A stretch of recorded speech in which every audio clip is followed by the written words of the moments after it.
Alguns dias atrás eu estava em call com meus amigos aqui da produção do canal, né? Eles estavam jogando conversa fora e falando das nossas expectativas pro futuro do DCU. Até que lembramos de uma coisa um pouco esquecida pela maioria dos fãs. Esse universo novo que o James Gunn tá fazendo, né? O DCU, tem fortes inspirações em uma história bem específica da DC. E uma história que já é considerada por muitos, inclusive por mim e por boa parte aqui da equipe, como um verdadeiro clássico.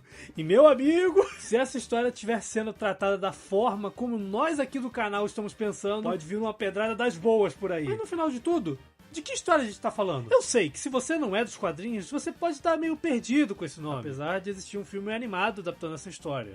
Mas ok, nem todo mundo é obrigado a saber. Mas calma, que eu vou te dar um resumo básico sobre do que se trata a história da Nova Fronteira.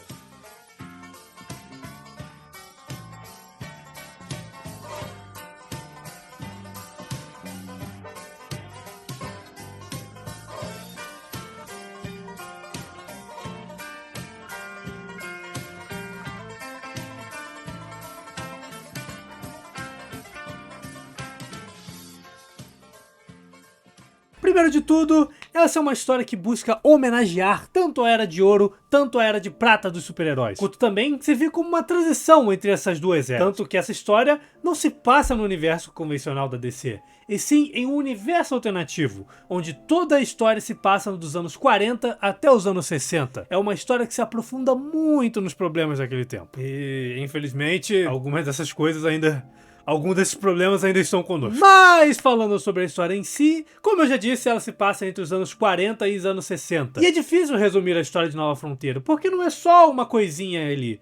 São muitas coisas que essa história trabalha, como, por exemplo, a corrida espacial, o medo que as pessoas sentem de meta-humanos, os direitos civis, grupos fanáticos, os problemas que eles trazem, o governo intervindo nas ações dos super-heróis e os tratando como criminosos apenas por estarem agindo à margem da lei como mascarados. E pra mim, o mais importante que essa história trabalha, ainda existe espaço para os super-heróis em um mundo pós-Segunda Guerra Mundial? E principalmente com tantos problemas políticos e burocráticos? Será que ainda existe espaço para o heroísmo em um mundo que perdeu sua cor? Isso e muito mais é justamente o que a história pergunta e responde ao leitor.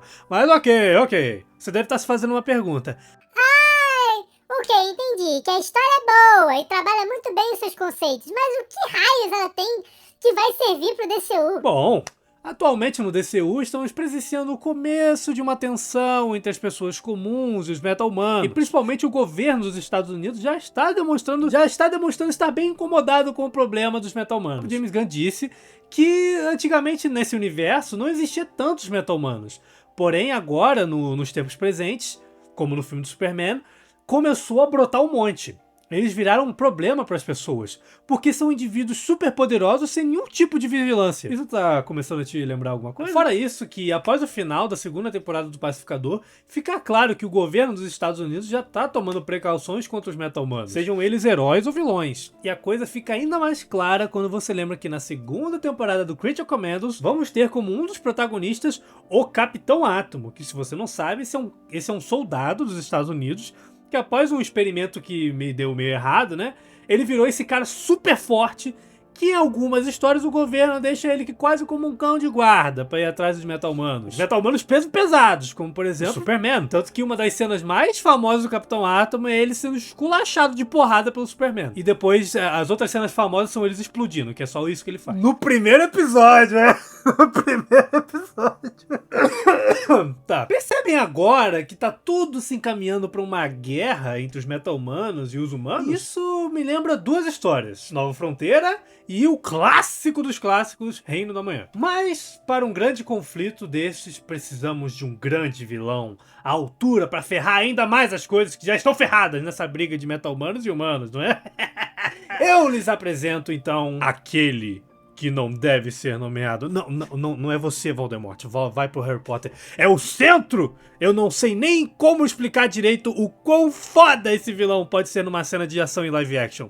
Ele é basicamente um ser vivo que não é da Terra, mas acabou ficando preso por aqui. E com o passar do tempo, acabou ficando com a aparência de uma ilha, mané! Uma ilha! E não só isso, mas esse maldito tem poderes mentais que ele pode controlar outros seres, inclusive humanos, e na própria história do Nova Fronteira Fronteira tem todo um culto fanático que faz sacrifícios humanos em glória ao centro. E fora que o centro pode fazer dinossauros. Sim, dinossauros. Tudo bem que não são dinossauros vivos e totalmente funcionais, mas só de pensar no Lanterna Verde ou no Superman descendo um soco no dinossauro já me faz, sabe, faz aparecer um sorriso na minha cara, só de pensar. Principalmente se eles fizerem a adaptação da luta do Lanterna contra o centro, que meu amigo, se isso acontecer, mano, eu não volto do cinema. Eu não volto.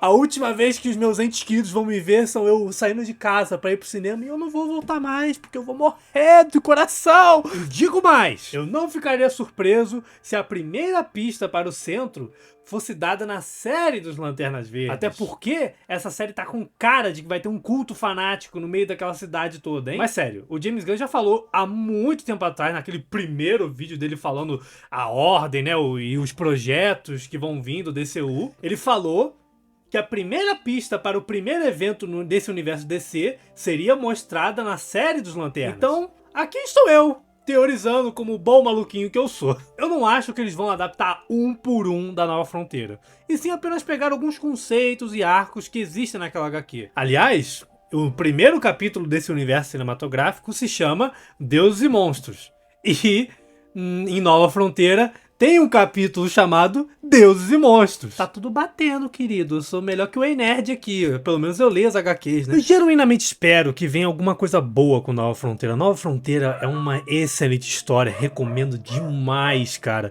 Principalmente se você gosta do Hal Jordan, como eu, e do John Jones, o Caçador de Marte, que eu carinhosamente chamo de Marciano. Esses dois basicamente roubam a história pra eles, são quase os protagonistas. E é uma história que ensina muito sobre heroísmo, né? Se o heroísmo clássico ainda é viável. E eu acho que isso é um bom tema, um bom tópico do que a gente vive hoje em dia. Que Superman, o filme do Superman tocou bem nesse tópico.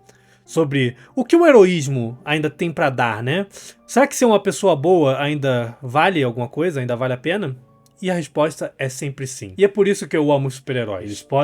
Eles nunca vão ficar datados, porque a gente pode desmentir eles, pode analisar eles até a extinção, mas eles ainda vão estar lá. Eles ainda vão estar aqui sempre. Os heróis, os super-heróis, eles nunca vão deixar de existir. Eles são atemporais. E o heroísmo que vem junto com eles também nunca vai deixar de existir. Porque, no fim, são bons exemplos. E bons exemplos nunca são demais. São sempre bem-vindos. Bom, é mais ou menos isso aí, pessoal. Eu queria gravar esse vídeo de teorização, né?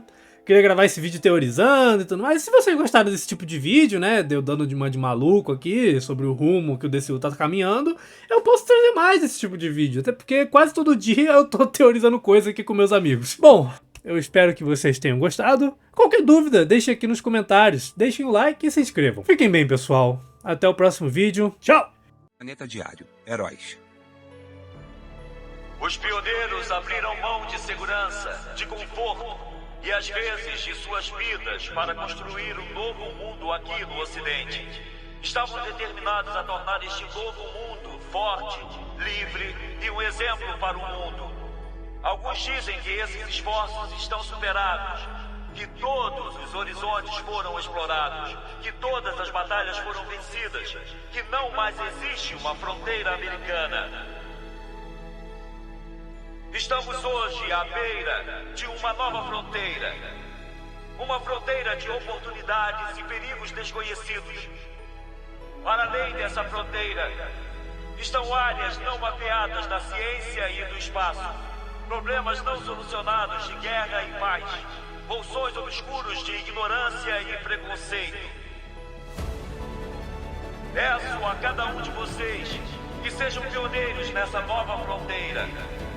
Meu apelo é aos jovens de coração, a despeito da idade.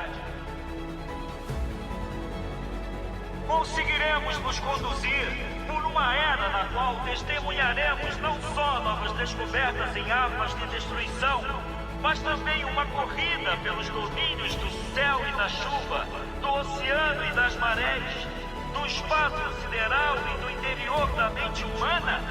Toda a humanidade aguarda a nossa decisão. O mundo inteiro espera ver o que faremos, Não podemos faltar com essa confiança. Não podemos deixar de tentar.